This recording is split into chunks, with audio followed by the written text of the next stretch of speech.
Digital recording studio Patna. तोरा याद में अखिया रोई जब शादी तोहर हुई, माना तू बात गोरी ना रही अपन कोई रे मर जाई, छोड़ के जैबू हो मारल मुँह हमर पैबू हो रे मर जाई, छोड़ के जैबू हो मारल मुँह हमर पैबू हो।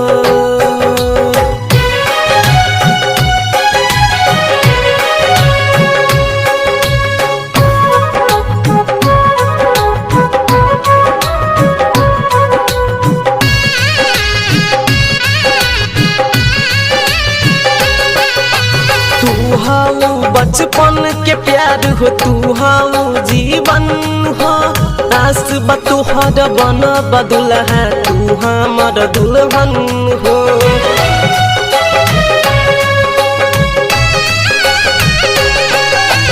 तू हाउ बचपन के प्यार हो, तू हाउ जीवन हो, आस बतुहर बन बदुल है तू हमर दुल्हन हो। रजई हो तू ठुकरा के जिंदगी में हमारा के रे मर जाई, छोड़ के जैबू हो मरल मुँह हमर पैबू हो रे मर जाई, छोड़ के जैबू हो मरल मुँह हमर पैबू हो।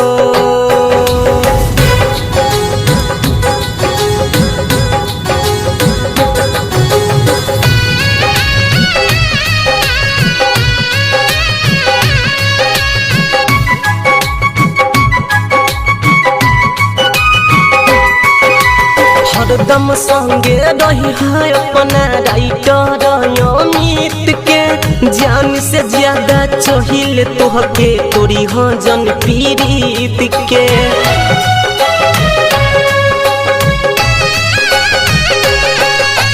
हरदम संगे रही है अपना राइटर अमित के, जान से ज्यादा चाहिल तोहके तोरी हो जन पीड़ित के। रूपे सन सहे पाई जानू हो तोहर जुदाई रे मर जाई,